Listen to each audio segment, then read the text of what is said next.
podium. Right here. All right.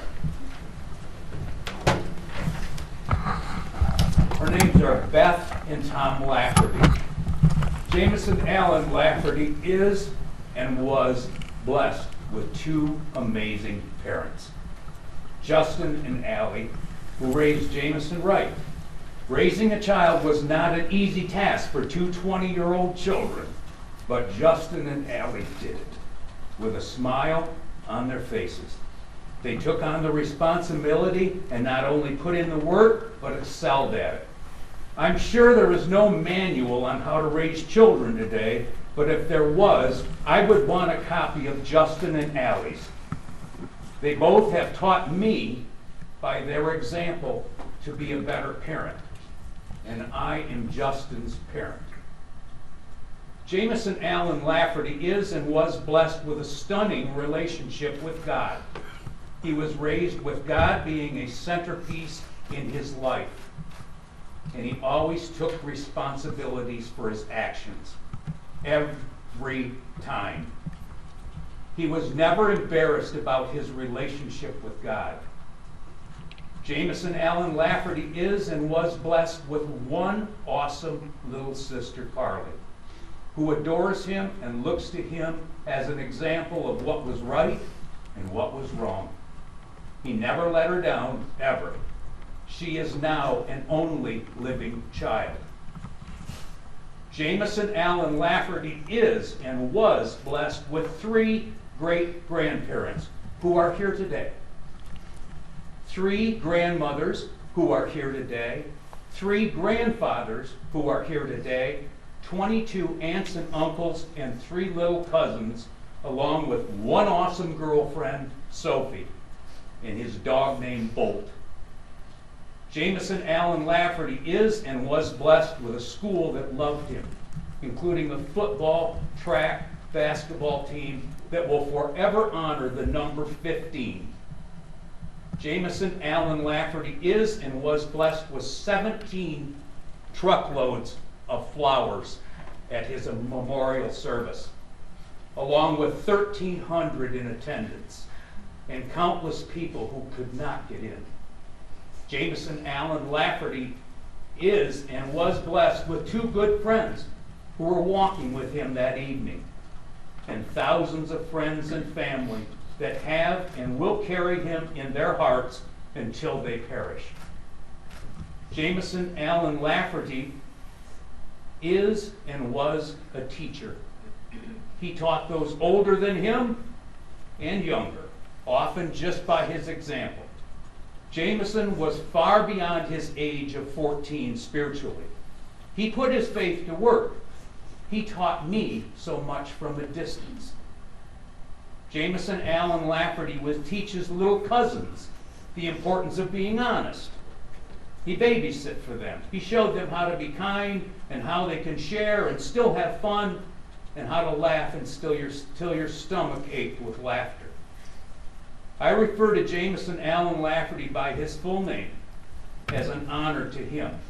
You see, there is, was, and will forever be only one Jamison Allen Lafferty.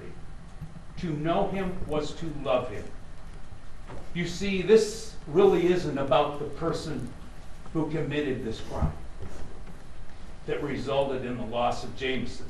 It's about Jameson and his family and his friends. We're here today to weigh in on how this horrendous crime has affected each of us with hopes that the sentence for committing it will be correct.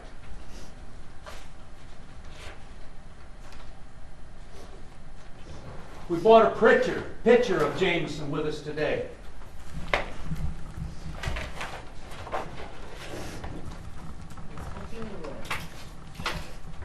He liked ice cream and giggling. We're going to set that right there, Your Honor. Yes, dear moment. We sure can. That was who he was. And that's who he is today.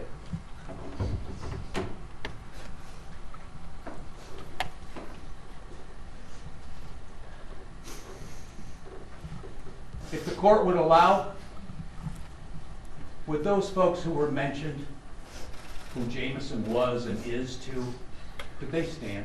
Yes. If you knew Jameson, you were his grandma or grandpa, would you please stand? If you were just a friend of him, would you please stand? I asked these folks to stand for justice for Jameson, but also so the court could see who in this court's already been sentenced. Each one of these people has already been sentenced. Okay? Please remember these folks. Each sentence handed down to these folks shares the same thing in common. There's no minimum or maximum sentence. We all got the maximum sentence. What we got was life without the possibility of parole. We have no chance for a plea deal. Lord knows we've already tried. There's no early release for good behavior. There's no consideration for time served. There's no chance of appeal. Seems that each one of these cases anymore must be accompanied by an appeal. We have no opportunity for appeal here. We have no hopes of beating the system. The system will never defeat the defendant. The system has already beaten everyone back here. We can't get rid of this with a no contest plea. We must expose everything, our innermost fears and sadness to get to this point. We are guilty. No trial. This family that lives in Montcalm County has lived in a fishbowl in this community ever since August 8th, and will continue to serve that sentence throughout their natural life. Strange that when this family goes out in public, many times people just don't know what to say to them. They talk to their shoes because they don't want the wrong thing. I feel so sorry for those folks. Jameson's mom is serving a life sentence with every graduation or school event she goes to. Jameson's dad is serving a life sentence with every basketball he goes to or coaches. Jameson's sister is serving a life sentence every time she goes to sleep without Bubba in the same house. The list goes on and on and on. Everyone but the defendant is serving a life sentence. What is everybody going to suffer from? Extreme stress, deepest of depressions, early death, even suicide. Undue financial burdens, funeral expenses. Pretty tough to pay that when the person that handed down this sentence doesn't have car insurance, let alone the license to drive. We're going to all provide food and clothing for ourselves during our sentence. We're also going to have another mouth to feed during this one too. We'll all be taxed from our hard work to provide the defendant with food and clothing during our sentence. It's not my idea of a happy meal. We're here for the sentencing of the crime that resulted in the loss of Jameson Allen Lafferty. However, we do not know all the facts. We're not given the opportunity to know all the facts. There are a few things that we do know. The defendant has pled no contest. Jameson's loss of life deserves better than no contest. Do the right thing. Either plead guilty or not guilty. That's the only way. This is addressed to the court. This will be an endless circle that can result in another senseless death until the defendant takes responsibility for her actions. Look around you. The next child could be yours. Here's some other things that we do know. The defendant failed a drug test since she's been on parole. We'd like the court to let us know what happened there. She has a responsibility to lead a clean life. The justice system has a responsibility to monitor it, and when it wasn't abided by it, to make a change. Parole and probation are not only meant to protect the public, but also to protect her.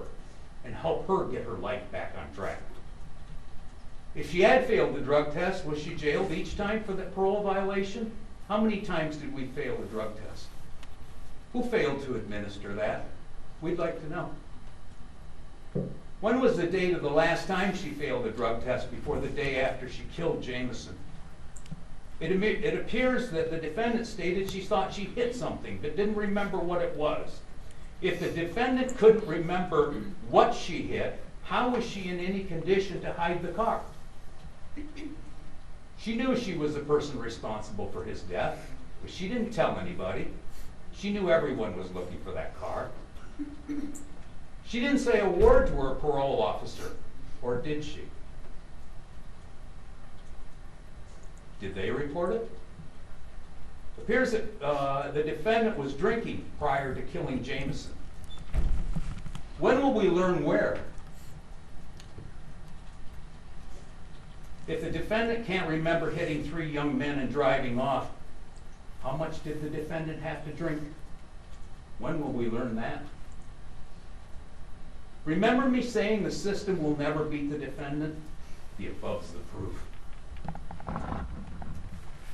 After 42 years of sobriety, I still remember my last drunk vividly. For me to ever be sober, I had to take responsibility for my actions and take the blame. By leading a life of sobriety, I was gifted by God the life of our son, Justin Lafferty, his son, our grandson, Jameson Allen Lafferty, and his sister, our granddaughter, Carly. And our daughter, Mackenzie, and her 2 sons, our grandsons. They are my life's greatest accomplishment. They were only made possible due to my sobriety. Losing our grandson to a drunk driver who is not taking responsibility for their actions is very sobering. I'm here today by the grace of God. I've maintained 42 years of sobriety by the grace of God. My advice to the defendant is admit your guilt, to be set free from the binds that are holding you in your life. I plead with you as a recovering alcoholic to plead guilty. I know it can't be done now, but it might be able to be. God's amazing grace saved me. He can save you too. When sentencing, please remember that rehabilitation begins by admitting guilt. Without that admission of guilt, we are just rearranging seats on a sinking ship. No program or classes in prison, no miracle rehabilitation drug administered in prison will make this correct. It's come to my attention that AA is no longer used as a driving vehicle in prisons to help promote long-term sobriety related to addiction-related crimes. That is a shame. AA adds a spiritual side to one's journey to a better life, a life that that can be saved by sobriety in God. Admitting guilt first, taking responsibility for one's actions will pay big dividends. The defendant didn't take responsibility for actions that night, which is evident by her driving away, leaving 3 children laying in the grass. The defendant is not taking responsibilities for her actions by pleading no contest. The defendant is not taking responsibility for actions by referring to the arraignment as she did. You all heard that. The court heard that. It speaks volumes. Please make this right. Whatever the defendant receives will be the lightest sentence handed down in comparison to all of ours. It may just be that Jameson sacrificed his life to save hers. Don't rearrange seats on your sinking ship, Miss Jones. Jump on board and take ownership of it today. Do the right thing for the first time, and you plead guilty. You are correct. This is no contest. This is Jameson's life. This is this family's life. The court, let your conscience be your guide. Someday this child may be yours. In closing, Ms. Jones, in her own actions, will have to serve the same sentence as we all here are serving. Life without the possibility of parole. You see, I am transferring the burden of his death to her today, and I'm going to be remaining with the joy of his life. The ice cream cones, the giggling. If it pleases the court, I would like to give a gift to the court. The picture of Jameson. Jameson was killed by a drunk driver. A high driver. We'll never know how much. I bet we will. Maybe that face can help somebody else. Thank you. Thank you.